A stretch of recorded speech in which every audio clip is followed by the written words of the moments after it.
Hello friends, आज का जो अपना दूसरा टॉपिक है वो है स्टेटकॉम।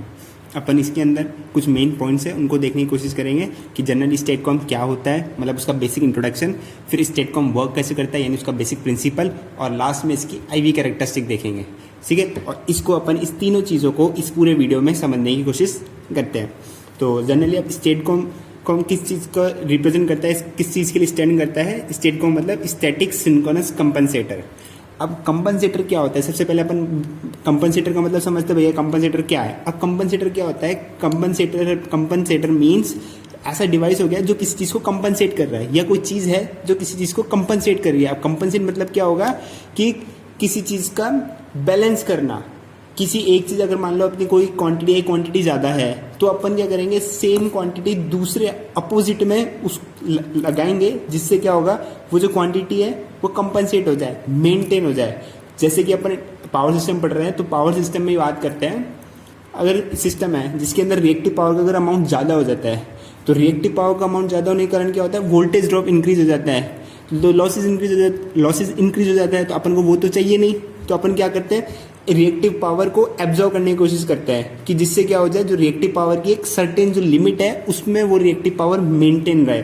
तो यानी किसी चीज़ को बैलेंस करने के लिए ये अपन कंपनसेटर को यूज़ करते हैं कि एक सर्टेन लिमिट के अंदर उसकी वैल्यू मेंटेन रहे। ठीक है, अब है ना, ये अपने पास जनरली यहाँ पे तुम्हें एक सर्किट डायग्राम दिख रहा है। ये बेसिक सर्किट डायग्राम है स्टेटकॉम का, जिसमें क्या है, एक डीसी एनर्जी सोर्स है, यहाँ से डीसी एनर्जी सोर्स गया और फिर ये वोल्टेज सोर्स इन्वर्टर है, ये डीसी पावर एसी में कन्वर्ट हो जाएगी और ये एसी पावर क्या होगी, फेड की जाएगी स्टेटकॉम को। ये अपना इधर स्टेटकॉम है और फिर ये ट्रांसफार्मर है और फिर ये स्टेटकॉम का वोल्टेज है ना, यूटिलिटी वोल्टेज, यानी अपने जो एसी सप्लाई सिस्टम में उसमें ये वोल्टेज चले जाएगी, यानी bus voltage, utility bus voltage है वहाँ चले जाएगा, मतलब बस में अपना ये वोल्टेज चले जाएगा। अब स्टेटकॉम क्या करेगा, जो भी रिएक्टिव पावर कम ज़्यादा है उसको बैलेंस करने की कोशिश करेगा। ठीक है, और ये इसी का एक इक्विवेलेंट सर्किट अपन ने बनाया कि इसमें जनरली क्या होगा, एक स्टेटकॉम है और ये जो ट्रांसमिशन लाइन है उसका रिएक्टेंस है, और ये अपना जो बस वोल्टेज है, वीटी बस वोल्टेज, जो अपन सप्लाई कर रहे हैं इसी सब सिस्टम में। ठीक है, अब अपन है ना थोड़ा सा इसकी बेसिक इंट्रोडक्शन की बात करते हैं।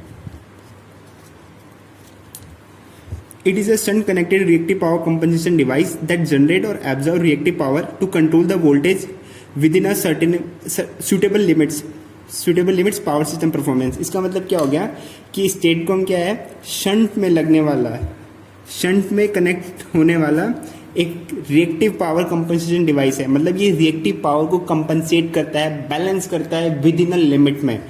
तो ये क्या करता है, shunt connected reactive power device है, जो ये रिएक्टिव पावर अगर कम हो रही है तो जनरेट भी कर देगा, और अगर रिएक्टिव पावर ज़्यादा है तो उसको एब्जॉर्ब भी कर लेगा। दोनों काम ये करता है, जिससे क्या होगा, जो वोल्टेज है उस पावर सिस्टम में, जो वोल्टेज अपन सेंड कर रहे हैं वो एक पावर सिस्टम की परफॉर्मेंस के लिए जो लिमिट होती है ना, उस लिमिट के अंदर मेंटेन रहेगा।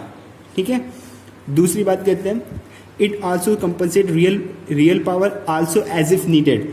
मतलब क्या, ये खाली सिर्फ रिएक्टिव पावर को ही कंपनसेट नहीं करेगा, अगर अपन को रियल पावर को भी कंपनसेट कराना है तो भी उस केस में भी अपन स्टेटकॉम को यूज़ कर सकते हैं।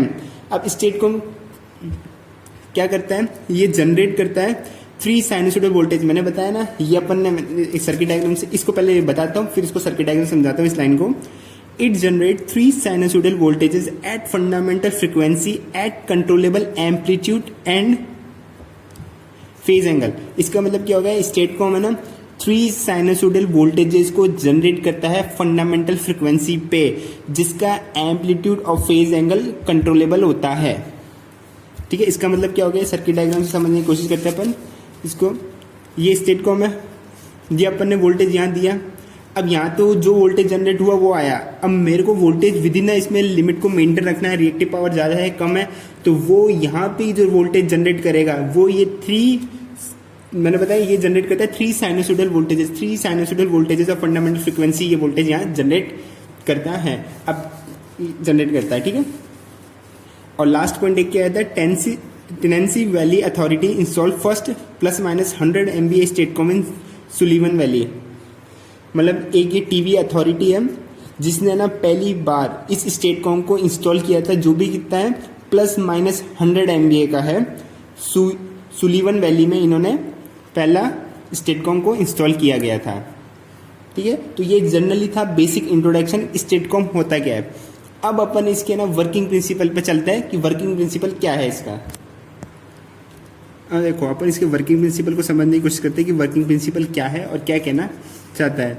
अब देखो अपन इसका वर्किंग प्रिंसिपल को इसके इक्विवेलेंट सर्किट से समझने की कोशिश करते हैं कि इक्विवेलेंट सर्किट क्या कहना चाहता है ना। अब देखो वर्किंग प्रिंसिपल, अब मैंने सबसे पहले क्या बताया था, ये क्या करता है, रिएक्टिव पावर को जनरेट भी करता है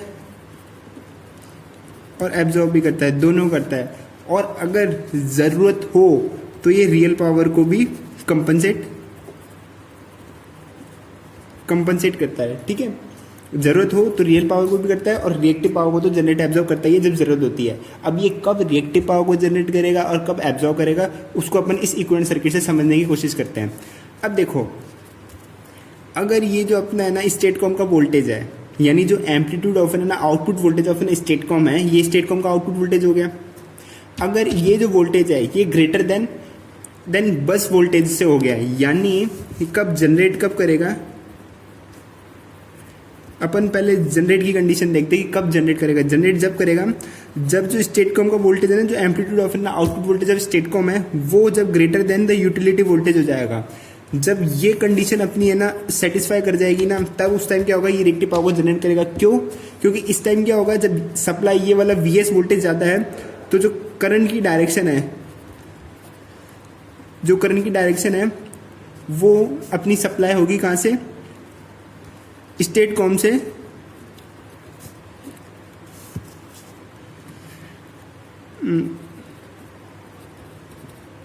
स्टेटकॉम से बस वोल्टेज AC सप्लाई की तरफ अपनी AC,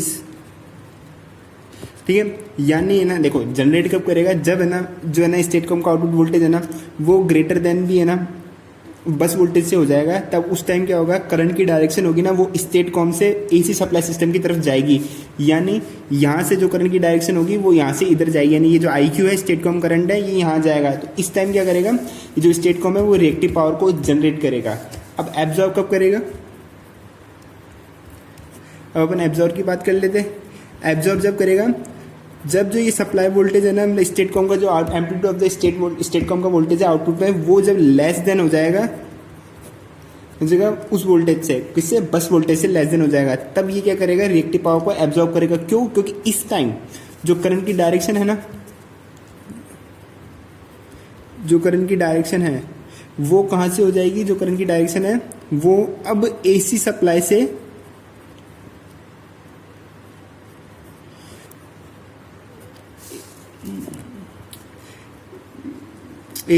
स्टेटकॉम की तरफ जा रही है।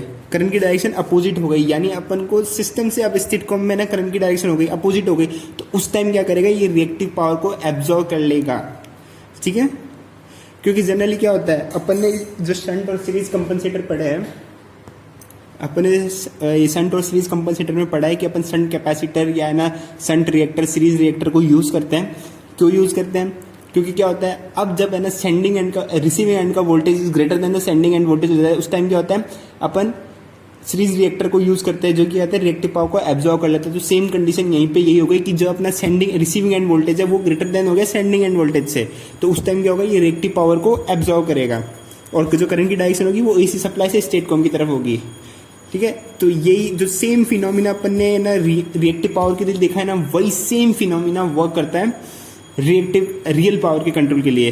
कैसे?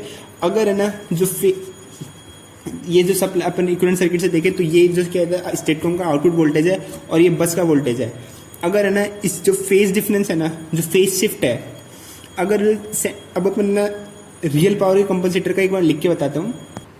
तो इस फेज एंगल से अपन है ना जो रियल पावर है ना उसको कंट्रोल कर लेते हैं, उसको भी कंट्रोल कर सकते हैं। अब कैसे? अगर जो फेज शिफ्ट है, ये जो कन्वर्टर का वोल्टेज है, तो जो कन्वर्टर के जो वोल्टेज है, ये जो मतलब स्टेटकॉम का जो वोल्टेज है, अगर उसका जो फेज शिफ्ट है वो लीड करता है, यानी आगे रहता है किससे, बस वोल्टेज से, तो उस टाइम क्या होगा, यानी अगर जो है ना फेज शिफ्ट है, जो फेज शिफ्ट है सेंडिंग वोल्टेज का, सेंडिंग वोल्टेज यानी अपन जो स्टेट कॉम के आउटपुट वोल्टेज का अगर वो ग्रेटर देन है रिसीविंग एंड वोल्टेज यानी बस वोल्टेज का, तो उस टाइम क्या होगा, जो है ना ये रियल पावर है ना, तो उस टाइम है ना जो ये अपना जो डीसी सोर्स सिस्टम है ना, अपना जो सोर्स सिस्टम है ना, वो क्या करेगा, रियल पावर को सप्लाई करेगा। रियल पावर को यानी जो रियल पावर होगी वो सप्लाई होगी from DC source to AC supply में, रियल पावर ट्रांसफर होगी, ठीक है। और सेम जस्ट इसका अपोजिट होएगा कि रियल पावर कब एब्जॉर्ब होगी, रियल पावर जब एब्जॉर्ब होगी, अब अपन एब्जॉर्ब की कंडीशन देखते हैं।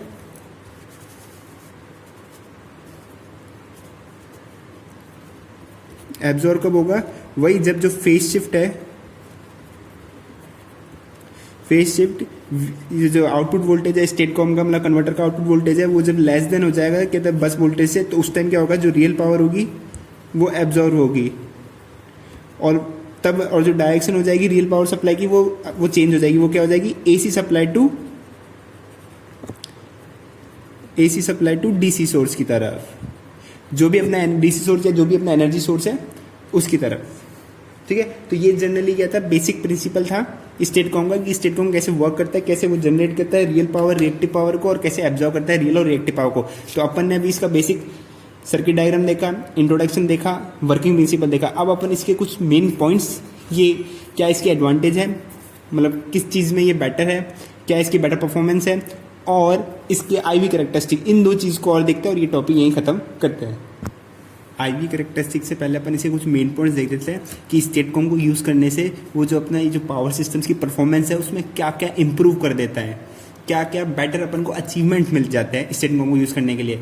इसको समझाने से पहले मैं तुमसे एक चीज़ के लिए माफ़ी चाहूँगा, मैंने जो डायग्राम था उस डायग्राम को मिटा के ही ऊपर ये लिखा है, क्योंकि अभी कोरोना के चलते अपन को सरकार का सहयोग करना है और अपनी सुरक्षा भी रखनी है, तो उसके कारण क्या है, मेरे पास पेजेस ख़त्म हो गए। तो पेजेस ख़त्म होने के कारण अब ना बाहर मिल रहे ना मैं जा सकता, तो इसके लिए मेरे को क्या करना पड़ा, पेज बचाने के लिए उसी डायग्राम को मिटा के उसी के ऊपर लिखना पड़ा। तो इसके लिए मैं माफ़ी चाहूँगा, और आप सब से यही मैं प्रार्थना करूँगा कि आप सब घर पे रहें और सुरक्षित रहें और अपना ध्यान रखें, ठीक है। तो अब हम आगे इसको कंटिन्यू करते हैं कि अब क्या क्या मेन पॉइंट्स हैं जो ये है ना स्टेट कॉम को यूज़ करने से पावर सिस्टम की परफॉर्मेंस इंप्रूव हो जाती है। सबसे पहला अपन पॉइंट है वोल्टेज फ्लिकर कंट्रोल, ठीक है।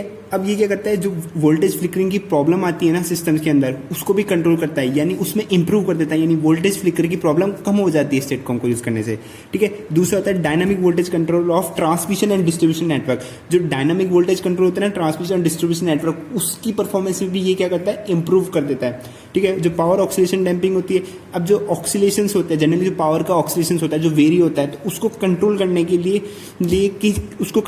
लिए जो परफॉर्मेंस पैरामीटर होते हैं ना, उसको भी ये इंप्रूव कर देता है स्टेट कॉम ट्रांसमिशन नेटवर्क में, ठीक है। ट्रांजिएंट स्टेबिलिटी को भी इंप्रूव कर देता है, और ये क्या करता है, ये कंट्रोल करता है बहुत रियल और रिएक्टिव पावर। तो ये जनरली इसके तुम एडवांटेज कहो या ये कहो कि मेन पॉइंट्स है जो कि है ना इस पावर सिस्टम परफॉर्मेंस को इंप्रूव कर देता है। कौन कौन से एरिया है पावर सिस्टम्स के जिसकी परफॉर्मेंस को ये इंप्रूव कर देता है, ठीक है। तो ये कुछ एरिया है पावर सिस्टम्स के जिसको स्टेट कॉम इंप्रूव कर देता है, ठीक है। अब एक अपन लास्ट इसकी आईवी कैरेक्टरिस्टिक्स को देख लेते हैं और इस टॉपिक को यहीं ख़त्म करते हैं। तो दोस्तों ये है उसकी स्टेट कॉम की आईवी कैरेक्टरिस्टिक्स, ठीक है। अब ये क्या है, आईवी कैरेक्टरिस्टिक यानी करंट और वोल्टेज के बीच की कैरेक्टरिस्टिक है। तो ये अपना ये वोल्टेज हो गया, ये करंट हो गया। अब क्या मैंने तुम्हें बताया था कि स्टेट कॉम क्या करता है, रियल नहीं रिएक्टिव पावर को एब्जॉर्ब भी करता है और जनरेट भी करता है, एब्जॉर्ब भी करता है और जनरेट भी करता है। तो अब जब एब्जॉर्ब कर रहा है तब है ना वो कैसे एज ए इंडक्टिव की तरह वर्क कर रहा है, क्योंकि रिएक्टिव पावर को एब्जॉर्ब कर रहा है, और जब जनरेट कर रहा है तो as a capacitive reactive power की तरह वर्क कर रहा है। तो ये अपना वोल्टेज हो गया, और ये अपनी दो करंट हो गई, एक तो हो गई कैपेसिटिव करंट और एक हो गई इंडक्टिव करंट, ठीक है। अब क्या होगा, स्टार्टिंग में वोल्टेज है, स्टेट कॉम का वोल्टेज ज़्यादा है और ना बस वोल्टेज कम है, तो स्टार्टिंग में क्या होगा, जो इसका है इंडक्टिव करंट बढ़ेगा, फिर जैसे मैक्सिमम इंडक्टिव करंट पहुंच जाएगा तो एक है ना सैचुरेशन अकर हो जाएगा, और फिर उसके बाद वापस है ना जो रिएक्टिव पावर है जो अपने वो, रुको ढंग से समझाता हूँ मैं। अगर अपने जैसे मान लो स्टार्टिंग में जो वोल्टेज है अपना स्टेट कॉम का वोल्टेज वो ज़्यादा है as compare to the supply voltage, तो उस टाइम क्या होगा, ये बढ़ेगा और फिर ये वोल्टेज एक है ना, उसके बाद करंट की वैल्यू मैक्सिमम और नहीं बढ़ेगी, फिर है ना करंट क्या होगा, कांस्टेंट हो जाएगा और वोल्टेज की वैल्यू इंक्रीज होती जाएगी। अब है ना यानी जिस पे है ना करंट की वैल्यू इंक्रीज होगी, करंट कांस्टेंट हो जाएगा और वोल्टेज इंक्रीज होगा, उस करस्पॉन्डिंग जो वैल्यू होगी करंट की वो हो जाती है आईसी मैक्सिमम, यानी कैपेसिटिव करंट मैक्सिमम। उसके बाद जो करंट की डायरेक्शन है वो वापस रिड्यूस होने जाती है और वो इंडक्टिव में बढ़ती जाती है। यानी इस टाइम क्या हो जाता है, वोल्टेज एक सर्टेन के बाद बढ़ने के बाद यानी सप्लाई वोल्टेज ग्रेटर देन दी स्टेट कम वोल्टेज हो जाता है, यानी वो इंडक्टिव में आ जाता है। तब उस टाइम क्या होता है, इंडक्टिव करंट इंक्रीज होने लग जाता है। और इंडक्टिव करंट भी सेम कब तक इंक्रीज होता है, जब वो अपनी मैक्सिमम वैल्यू के पास आ जाता है और फिर ये सेम IV कैरेक्टरिस्टिक ऑब्टेन होती है। तो ये जनरली क्या है, इसकी IV कैरेक्टरिस्टिक है स्टेट कॉम की। तो ये टॉपिक यहीं खत्म होता है। अगर कोई भी डाउट हो तो कमेंट सेक्शन में ज़रूर बताएं। धन्यवाद।